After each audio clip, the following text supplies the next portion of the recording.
Minsan hindi may wasang husgahan ng isang tao sa pamagitan ng itsura nito at estado sa buhay. Minsan din naman karamihan sa mga tao kapag nakakita ng pulubi o mahirap sa buhay na pakalat-kalat sa daan ay tingin ng mga ito ay wala talaga itong pag-asa sa buhay na para bang wala na silang karapatan na maranasan ang marangyang buhay. Tunghayan natin ngayon ang isang kwento na kung saan ay magbibigay aral sa ating buhay. Pero bago natin ito ipagpatuloy ay huwag kalimutang pindutin ang like button. Maraming salamat po. Abala sa buhay negosyo itong si Eduardo. Halos buong buhay nito ay iniisip kung paano niya mas paluguin ang kanyang negosyo. Ngunit nakalimutan ng lalaki na may pamilya pala siyang dapat ding pagtuunan at pahalagahan. Kaya tuloy lagi na sila nag-aaway ng kanyang asawa dahil sa walang katahimikan sa buhay. Eduardo, mamili ka. Sinong pipiliin mo? Kami o yung negosyo mo na halos wala ka ng oras para sa amin anak mo? Lilian, naran ka naman para sa kanya. Alam kong malagaan mo siya. Kapag may kailangan ka, lalo na pagdating sa pera, sabihin mo lang sa akin. Eduardo, asawa ba talaga kita? Siyempre naman, mahal ko kayo. Kaya nga nagsumikap ako para sa ating dalawa. Para sa pamilya natin. Ayaw kong dumating ang araw na maghirap tayo at wala akong maibigay sa inyo. Eduardo, makinig ka.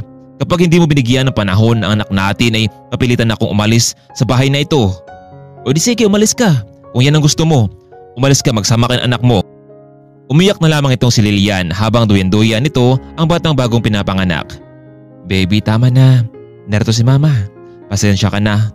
Hayaan mo, siskapin kong maging mabuti sa iyong ina.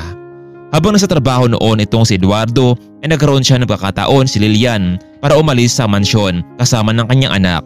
Gusto niyang bigyan ng leksyon ang asawa nito kung talaga bang mahal niya ang kanyang pamilya. Galing sa isang mahirap lamang pamilya itong si Lilian. Nagkakilala lamang sila noong pumasok si Eduardo sa isang restaurant, samantalang isang waitress naman itong si Lilian at doon sila nagkakilala. Mahal na mahal ng lalaki itong si Lilian, kaya nga ibinibigay nito ang lahat ng kagustuhan ng babae. Pero mula noong may nangyari sa kanila para hindi mapahiya ang pamilya ay lalo na ang kanilang angkan ay napilitang pakasalan ni Eduardo ang baeng iyon para hindi masira ang reputasyon ng pamilya. Bagamat hindi boto kay Lilian ang pamilya, tiniis na lamang niya ang lahat para sa kapakanan ng kanilang anak. Pero minsan sa buhay ng tao ay hindi sa lahat ng pagkakataon ay laging natitiis ang mga pangyayari.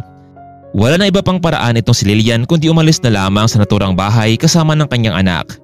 Dad, Ma'am, nasaan si Lilian at ang anak namin?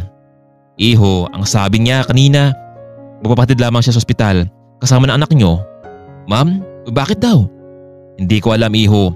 Wala akong pakialam sa kanya. Kung gusto mo, tawagan mo lamang siya para malaman mo. Baka sinasadya lamang niya yung babaeng iyon para magpapansin sa'yo. Ma'am, bakit ganun kayo sa kanya at sa anak namin? Eduardo, matanggap pa namin ang anak mo.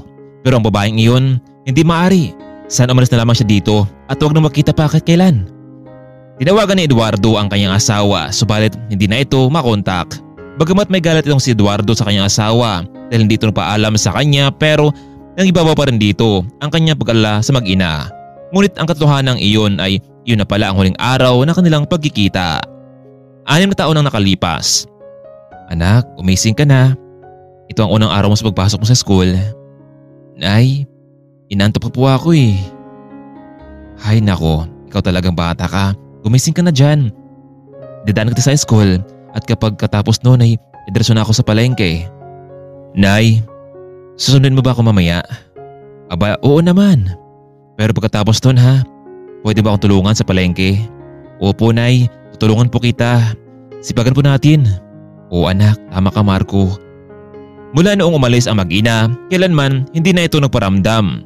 Nagsumikap na lamang itong may taguyod ang anak sa pamagitan ng pagtitinda ng gulay sa palengke. Sikapin niyang hindi malaman ni Eduardo kung saan sila nakatira.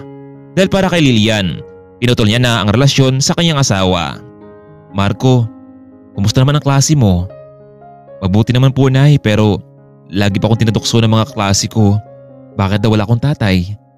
Anak Marco, narito naman ako di ba ang nanay mo? Mahal na mahal kita. Nay, may tatay ba ako? Sa oras na iyon nasaktan ang damdamin ni Lilian. Kahit na nasa murang edad pa lamang itong si Marco ay alam niya na kung mag-isa lamang siyang napalaki sa anak nito. Gusto man nitong ipagtapat sa anak ang lahat pero paniguradong hindi pa nito lubos sa maunawaan ang sitwasyon. Ngunit dumating sa buhay na mag-ina ang isang malaking pagsubok na magiging dahilan upang mag-isa na lamang sa buhay itong si Marco. Dahil kasi sa sagad na trabaho itong si Lilian ay nagkaroon siya ng matinding karamdaman at ito ang naging dahilan para hindi na siya mapagtrabaho pang muli. Dahil wala itong ibang kamag-anak, nakatira lamang sila ni Marco sa isang maliit na balong-balong.